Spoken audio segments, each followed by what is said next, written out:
अब अंत नहीं, नई शुरुआत है। अर्जुन घबराया नहीं। उसने लड़की की आंखों में देखा और उसमें एक गहरा दर्द महसूस किया। उसने धीमे से कहा, मैं तुम्हें बाहर निकालूंगा, तुम्हारा सच सबके सामने लाऊंगा। लड़की की आत्मा ने सिर झुकाकर हामी भरी। तभी कमरे की दीवारों पर उभरे निशान चमकने लगे, जैसे किसी ने पुराने समय की कहानियां उन पर उकेरी हों। उसमें दिखा, 1947 की रात उस परिवार की छोटी बेटी अनन्या को हवेली में ही जिंदा दफना दिया गया था, क्योंकि उसने कुछ ऐसा देख लिया था जिसे दुनिया से छिपाया गया था। अर्जुन की रूह कांप उठी। किसने और क्यों किया ये? उसने पूछा। लड़की की आत्मा ने इशारा किया, गुप्त कमरे की एक दराज की ओर।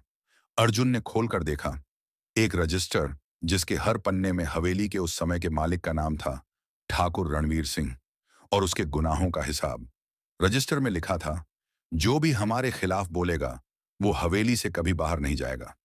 अर्जुन ने सब कुछ समेटा और वादा किया कि अगली सुबह ये सब पुलिस को सौंप देगा। लेकिन जैसे ही वह कमरे से बाहर निकला, हवेली का दरवाजा तेज आवाज से बंद हो गया।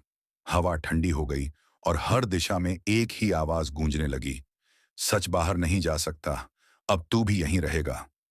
अब अर्जुन फंस चुका था, पर उसने हार नहीं मानी।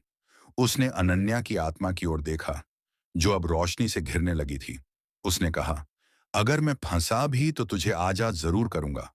और तभी कमरे की छत से एक हल्की नीली रोशनी फूटने लगी, जैसे कोई दरवाजा खुल रहा हो, एक आध्यात्मिक द्वार, मोक्ष का रास्ता।